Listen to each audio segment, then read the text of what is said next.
to Sabs podcast. I'm your host, Sabrina Salvati. So this morning, I woke up to quite a surprise on Twitter. Let me show you what I saw. So I took a screenshot of this because I didn't know how long this would be up on Twitter, but I wanted to show you and share this with you guys today. So Chuck Modi, apparently Twitter has suspended his account. A lot of people know Chuck Modi as a sports writer. He writes about sports, but he's also a justice journalist. And you can see here, it says account suspended. Twitter suspends accounts that violate the Twitter rules. You'll also notice he had a pretty large following, over 55,000 followers. So,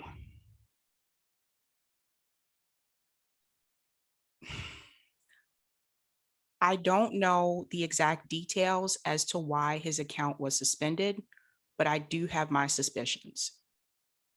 The last thing that I saw that Chuck Modi wrote was about Palestine and Israel, the conflict that's going on right now, and about Israeli apartheid.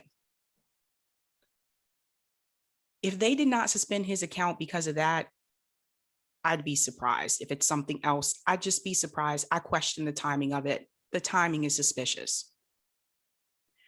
Now, guys, this is like really concerning.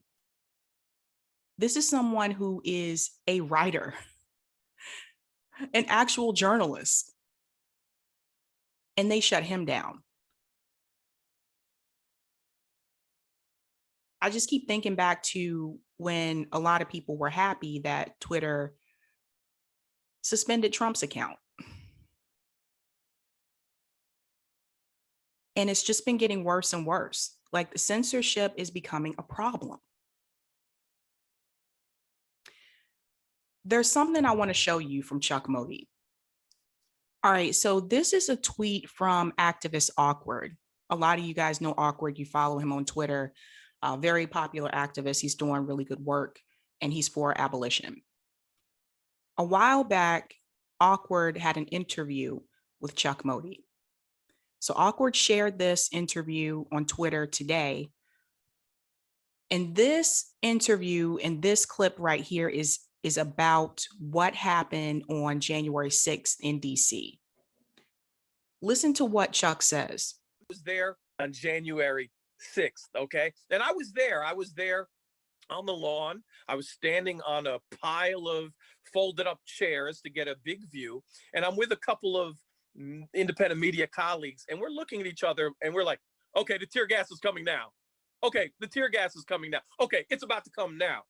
And we're saying this to each other because the language people are using is that they stormed the Capitol. That's not actually what happened. They inched towards the Capitol, step by step on the scaffolding. We watched it unfold for an hour before anyone got in there.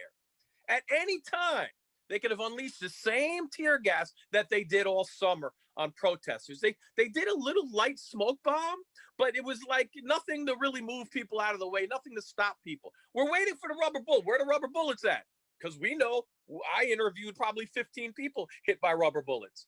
A couple went right by me myself. Where were they? Where was that? And we saw none of that. And it all could have been stopped all very easily. Now, the reason why I wanted to play that video clip for you is because that was an example of Chuck Modi reporting information that mainstream media was leaving out. He just told you he was there when people stormed the Capitol. And he also just told you that it easily could have been stopped. So he was very active and involved with the protests that were going on in DC. Black Lives Matter protests. He did a lot of coverage on that. That was actually when I first started seeing his videos, but he's been a journalist for a while. And he was covering things and information from protesters that, again, mainstream media was just not telling us. Chuck Modi was the one that told us Black Lives Matter DC said that After Biden won, all of the white protesters that were with them when Trump was still in office went home. CNN isn't going to tell you that. MSNBC isn't going to tell you that, because that says something about Biden. They have pretty much silenced him now. So how are we supposed to see his video footage? How are we supposed to get information from him? So this is what I mean when I talk about censorship. Taking away his Twitter account really has silenced him. This is just very problematic. That was his platform. That was how he communicated with the people. That was how he was able to tell us everything that was going on during the protests that, again, mainstream media was not covering. So they have silenced him now. I want to show you another video. So here's another video from that same interview that he had with Awkward, where he's talking about how the media's coverage of the protests and the police, how it was flawed. So just listen to what he says, because this is important. Frederick Douglass didn't say there are two sides to slavery when he led the North Star. He said slavery was wrong. I'm telling you it's wrong. It's against human rights. I was a slave, and I'm here to teach you and educate you about it.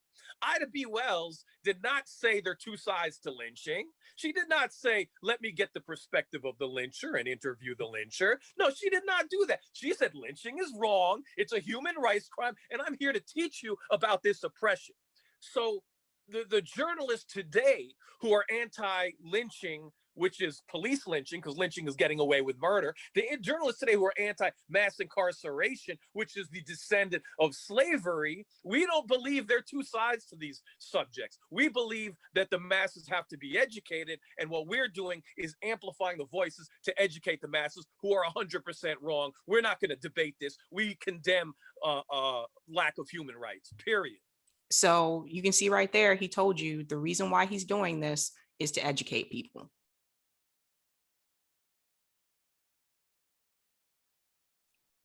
If you are watching this and you know of a way to reach Chuck Modi, please comment below or please email me. My email address will be right here at the top of the screen. Got to find a way to get in touch with him, because they're just silencing everybody. Everyone.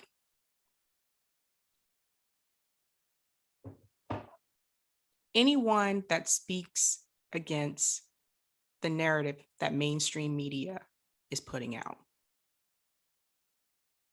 I told people when they silenced Trump on Twitter that this was going to be a snowball effect, that this was going to spread.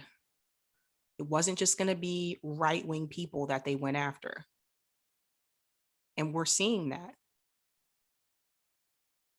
So Chuck Modi's account has been suspended from Twitter. Another powerful voice has been silenced.